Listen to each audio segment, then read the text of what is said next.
Hi hello, ഞാൻ സുനിത കാസിം. ഞാനേ ചെറിയ വീഡിയോ എന്നൊക്കെ പറഞ്ഞിട്ട് അയ്യോ വീഡിയോ കണ്ടു കഴിയുമ്പോൾ ഇതിനകത്ത് ഒന്നുമില്ലല്ലോ എന്ന് നിങ്ങൾ തെറ്റിദ്ധരിക്കരുത്.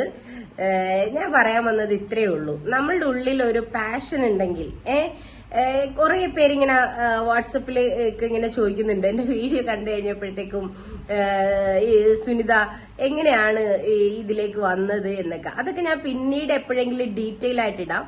ചില നിങ്ങളുടെ ഡൗട്ടുകൾക്ക് ഞാൻ ഒറ്റൊരു വാക്കിൽ ഉത്തരം പറയാം. നമ്മളൊരു കാര്യം ചെയ്യാൻ തീരുമാനിച്ചു കഴിഞ്ഞു കഴിഞ്ഞാൽ നമ്മളുടെ മനസ്സിൽ അതിട്ടിട്ട് കൂട്ടിയും കുറച്ചും കീഴ്ച്ചും ഒക്കെ നമ്മൾ നോക്കണം. നമുക്കിത് ചെയ്യാൻ പറ്റുമോ ഇല്ലേ എന്നുള്ളത് നമ്മുടെ മനസ്സിൽ നമ്മൾ നോക്കണം. നമുക്ക് അത്രയ്ക്ക് ഇഷ്ടപ്പെട്ട ഒരു കാര്യമാണെങ്കിൽ പിന്നെ അതിനുശേഷം നമ്മളത് ചെയ്യാൻ തുടങ്ങിക്കഴിഞ്ഞാൽ ഒരിക്കലും അതിനെ ശരിയാകോ ഇല്ലേന്ന് ചോദിച്ച് പേടിച്ച് പിന്നോട്ട് മാറരുത്. ഭയം അത് ഉണ്ടെങ്കിൽ ഒരിക്കലും നമ്മൾ സക്സസ് ആവൂല. അതേസമയം ആ ഭയത്തിനെ മാറ്റി വെച്ചിട്ട് നമ്മളൊന്ന് ഇറങ്ങി നോക്കിയേ, നമ്മൾ എന്താണോ വിചാരിച്ചത് അത് ചിലപ്പോ 1 വർഷം എടുക്കും, 2 വർഷം എടുക്കും, 3 വർഷം എടുക്കും. പക്ഷെ എന്നാലും നമ്മൾ അതിന്റെ പിന്നാലെ നമ്മൾ അതിനെ എയിം ചെയ്ത് നമ്മൾ നടക്കുവാണെങ്കിൽ തീർച്ചയായിട്ടും നമുക്ക് ഒരു ഇതുണ്ടാവും, അതിലൊരു വിജയം ഉണ്ടാവും. അത് ചിലപ്പോൾ സ്ലോ ആയിട്ടായിരിക്കും, ചിലപ്പോൾ ഫാസ്റ്റ് ആയിട്ടായിരിക്കും. സ്ലോ ആയിട്ടാണെങ്കിലും ഫാസ്റ്റ് ആയിട്ടാണെങ്കിലും നമ്മൾ എന്താണോ വിചാരിച്ചത് അതിനെക്കുറിച്ച് ഓവർ തിങ്കിങ് ചെയ്തിട്ട് നമ്മളുടെ മൈൻഡിനെ മാറ്റരുത്.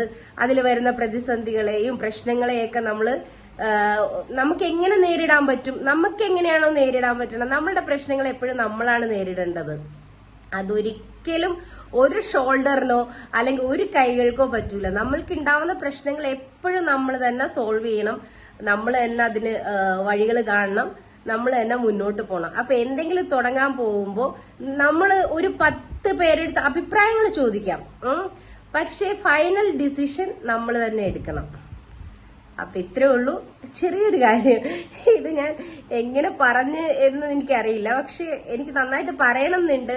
കാരണം ഇത് ആർക്കെങ്കിലും ഒക്കെ യൂസ്ഫുൾ ആവുകയാണെങ്കിൽ, കാരണം എനിക്ക് നന്നായിട്ട് ഇതിനെ പറയാൻ പറ്റും. കാരണം എന്താന്നാ, അത്രത്തോളം തോൽവി ഈ ഒരു ഫീൽഡിൽ, ഞാൻ നിൽക്കുന്ന ഈ ഡ്രസ്സിന്റെ ഫീൽഡിൽ തന്നെ ഞാൻ ഒത്തിരി ബിസിനസ് ചെയ്തിട്ടുണ്ട്.